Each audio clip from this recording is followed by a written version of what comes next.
Mama, walk off there. Calvin. Hey, Calvin. It's Joe. I can be outside too. Not bad, huh? Well, I was out here, and every once in a while you're going to probably see my son come outside, and that's just kind of the way it goes. But I got your call, and your talk about Nintendo was pretty spot on, man.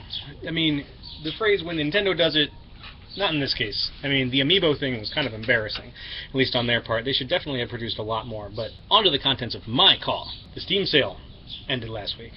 And as usual for me, it was very good. I picked up a lot of really, really good stuff, and I promised myself, we'll see how long this lasts, not to buy a game after that for quite some time. I think I'm loaded up.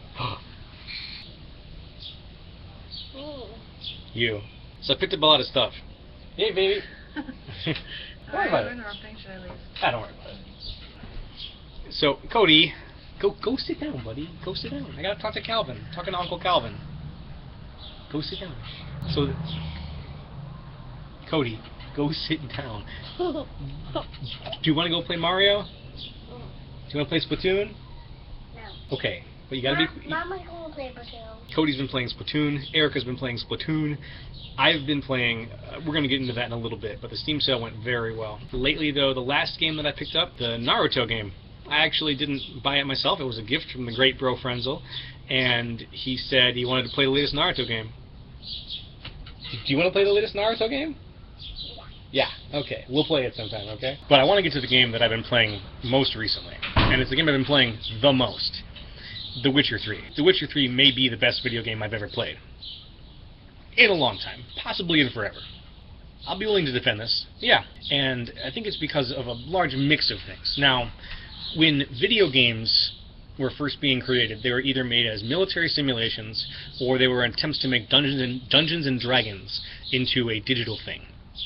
So, some of the first video games we ever had were RPGs. They were translations of rules from tabletop RPGs into a digital form.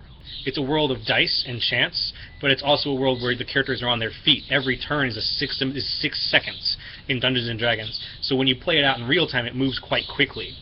Each battle is not a drawn-out affair. It's a very quick, fast-paced thing. So the Western RPG sort of developed in that direction, but The Witcher 3 unseats Castlevania Symphony of the Night as what I think is one of the best-made games of all time. It is stellar.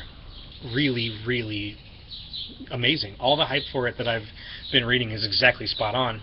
The storytelling is masterful. The graphics and the direction are brilliantly done. I've never played an RPG ever where every side quest feels like it could blossom. Like every seed is not just a seed, or it's not just a thing, a standalone thing. It could be something great, and you never know until you get there. And it's exciting stuff. Like it makes it so that you have this game that could be 24 hours long, 26 hours long, or it could be 100 hours long. There's so much content there to enjoy, and it's put together in such a way that I think Geralt of Rivia is going to become the next Gordon Freeman, if he hasn't already. He's going to be one of the most iconic video game characters of all time. It's a testament to CD Projekt Red's amazing ability to craft a game and to take this source material of The Witcher. And The Witcher games are non-canon. So all the stories that are made up for The Witcher are not in The Witcher books. I mean, there might be some references to them, but the story that happens is not considered canon in that sense. I've just been really in love with this game, and so to me, The Witcher 3 might be the best game ever made. It is not my favorite game, still. It is a really good game, and it's in my top 3 maybe, but it's up there with Rez and Bayonetta.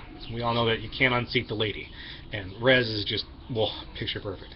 So anyways, Rez, Bayonetta, The Witcher 3, in no particular order. So now, we didn't talk. So I said the word Castlevania in there. And I said Castlevania Symphony of the Night might be what I think is the best game ever made, or it was, maybe until I played The Witcher 3.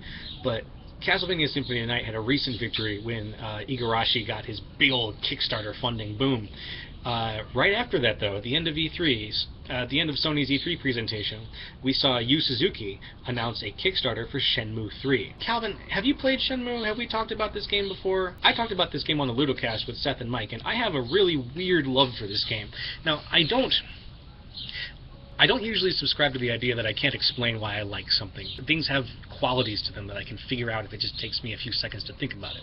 So with Shenmue, though, the things about it are hard to put into words sometimes. It's a game where you perform menial tasks most of the time, but you're also investigating your father's death, learning how to kick ass, going and playing classic Sega video games, talking to girls. It's interesting. It was one of the first really modern set, living, breathing RPGs that I had ever played. It felt so high concept when it came out, and maybe it doesn't hold up technology-wise or gameplay-wise to some of the current games that are kind of modern RPG-ish, but I've never played another game like Shenmue. It was its own thing, and I think that even if I went, and I did, last year I plugged in my Dreamcast and I played it a little bit, it's still so charming. It's got this great, fiercely Japanese quality to it that's just unrelenting, but at the same time, it's fun. It's fun. It's weirdly fun and meditative, and I love it. So Shenmue 3, the Kickstarter, was funded to the tune of $2 million within 12 hours. And then they kept going, and now they're at 3.4 or something like that. $1 million. Now the game we all know is going to cost something like $30 or $40 million to actually make, which is a lowball figure considering the original Shenmue cost like $50 million or something, or more, I forgot. It was a very, very expensive game at the time. I think it was the most expensive game of all time at that time, go figure. But the Shenmue Kickstarter shot past it, and then the funding just started to trickle. Now their Kickstarter is not nearly as pretty as Igarashi's Kickstarter was for Bloodstained, and they ended up making $5-point-some-odd million on that Kickstarter as seed money. But the Shenmue 3 Kickstarter clearly means a lot to some people, and enough people to get it to the tune of $3-point-some-odd million. So why am I not really all of a sudden all that pumped about Shenmue 3? By all rights, I should be. It's an extension of a game series that I very much fiercely love, and fans have been waiting over 15 years to see if a proper sequel was ever going to come our way. And yet, there's so little concrete to know about it, and the team behind it is pedigreed, but what is Sony's involvement? And there's so many weird lingering questions around the development of Shenmue 3 that have got me sort of not hype. My hype meter's not like way up in the 9s for this game. My hype meter's hovering around a 6 for Shenmue, and for me a 6 is medium well hype. So Shenmue 3, we talked about The Witcher 3, a lot of 3s in my world right now, but I'm gonna go play some Heroes of the Storm and actually Sniper Elite 3, because when I saw the trailer for that, it was an instant sell. Nazis? Africa? Ooh, give me more. Calvin, I'll leave you with this. Video games are awesome, and today is a great day, and I miss you, buddy, and I'll see you soon.